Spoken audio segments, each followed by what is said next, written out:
Hello everyone, నేను మీ Vijayalakshmi. Welcome back to our channel. ఈరోజు మనం రెగ్యులర్గా చేసుకునే చపాతీలను ఒక్క చుక్క నూనె కూడా వాడకుండా సాఫ్ట్గా, హెల్దీగా, రోజంతా కూడా మెత్తగా ఉండేటట్టుగా ఎలా తయారు చేసుకోవాలో ఈ వీడియోలో చూసేద్దాం.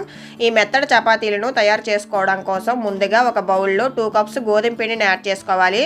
ఇందులోకి రుచికి సరిపడా సాల్ట్ని యాడ్ చేసుకోండి.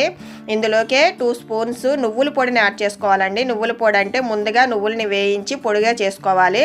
అలాగే దీనిలోకి 2 స్పూన్స్ పెరుగును కూడా యాడ్ చేసుకోండి. ఇలా పెరుగును, నువ్వుల పొడిని యాడ్ చేసుకోవడం వల్ల మన చపాతీలు చాలా సాఫ్ట్గా, టేస్టీగా వస్తాయండి.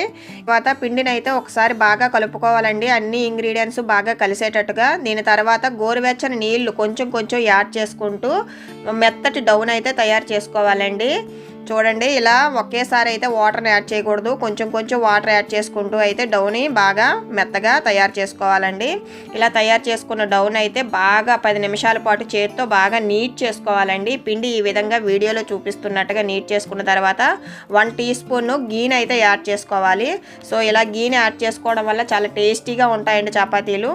ఇలా డవ్ అయితే మెత్తగా ఉండకూడదు, మరీ గట్టిగా కూడా ఉండకూడదు అండి. ఇలా కలుపుకున్న పిండిని మూత పెట్టి ఒక అరగంట పాటు నానబెట్టుకోవాలండి. ఇలా ఒక అరగంట పాటు నానబెట్టిన తర్వాత మళ్ళీ ఒకసారి బాగా కలుపుకోవాలి. తర్వాత మీకు నచ్చిన సైజులో చపాతీ ముద్దలను తయారు చేసి పెట్టుకోండి. ఇప్పుడు పొడిపిండిని చల్లుకుంటూ ఈ విధంగా చపాతీని అయితే స్ప్రెడ్ చేసుకోండి.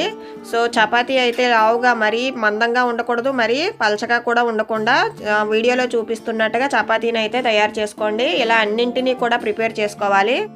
స్టవ్ మీద పెనం పెట్టుకొని పెనాన్ని బాగా కాలనివ్వండి. మంటని మీడియం నుండి హైకి అడ్జస్ట్ చేసుకుంటూ 10 సెకండ్స్ పాటు తిప్పుకోండి.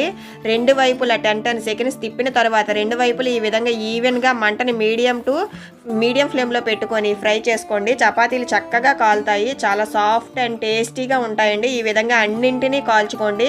అంతేనండి, ఎంతో tasty and healthy soft chapati ready అయిపోయినట్టే. ఈ టిప్స్ పాటిస్తూ మీరు కూడా ఈసారి ఇంట్లో ఈ విధంగా ట్రై చేయండి. అలాగే మీకు ఎలా కుదిరిందో కింద కామెంట్ బాక్స్లో కామెంట్ చేయండి. ఈ వీడియో నచ్చితే లైక్ చేసి, షేర్ చేసి, సబ్స్క్రైబ్ చేయడం మాత్రం మర్చిపోవద్దండి. థ్యాంక్ యూ అండి.